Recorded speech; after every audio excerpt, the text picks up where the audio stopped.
रस्त्याच्या जवळपास श्रद्धाळू आहेत, यात्रेकरू आहेत, ते आता या ठिकाणी रवाना झालेले आहेत. ते शेवटचे 8-10 टुरिस्ट आहेत, त्यांना आता आम्ही बाय रोड देहरादूनला या ठिकाणी पाठवतोय. बाकी सकाळपासून जवळपास आज 60-70 भाविक जे आहेत ते या ठिकाणून देहरादूनला रवाना झालेले आहेत, हरिद्वारला रवाना झालेले आहेत. मला वाटतं सर्वजण 100% श्रद्धाळू आपल्या संपर्कामध्ये या ठिकाणी आहे. का जैन नावाची एक मुलगी आहे, अजून ती काही आयडेंटिफाय होत नाही आहे. पण मला वाटतं की इथे आपली महाराष्ट्राची कॅज्युअलिटी अजून झालेली नाही. कुठे काही वाईट घटना या ठिकाणी आपल्या महाराष्ट्रातील श्रद्धाळूंकडे झालेली नाही आहे. आज 2 वाजेपर्यंत इथे एकही आपलं श्रद्धाळू या ठिकाणी जे आहेत टुरिस्ट या ठिकाणी राहणार नाहीत. ते सर्वजण देहरादून हरिद्वारपर्यंत पोहोचतील.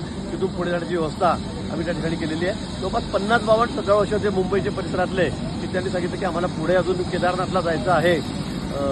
ते या ठिकाणी सकाळीच केदारनाथकडे त्यांनी कूच केलेली आहे, पुढे ते गेलेले आहेत.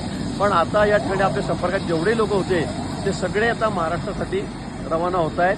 सेफ ठिकाणी डेहराडूनसारख्या ठिकाणी हरिद्वारला ते त्या ठिकाणी जाऊन पोहोचलेले आहेत. पुढची त्यांची तिकिटांची व्यवस्था, तिकीट प्रीपॉन्ड करण्याची व्यवस्था डिझास्टर मॅनेजमेंटच्या वतीने तर्फे आम्ही या ठिकाणी करतो आहोत.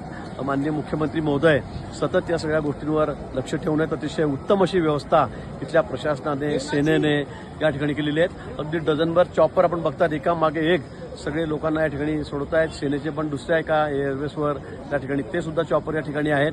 आणि अतिशय वॉर लेव्हलवर, युद्धपातळीवर सर्व मदत या ठिकाणी प्रशासनाने केलेली आहे. त्यांचे खूप खूप आभार.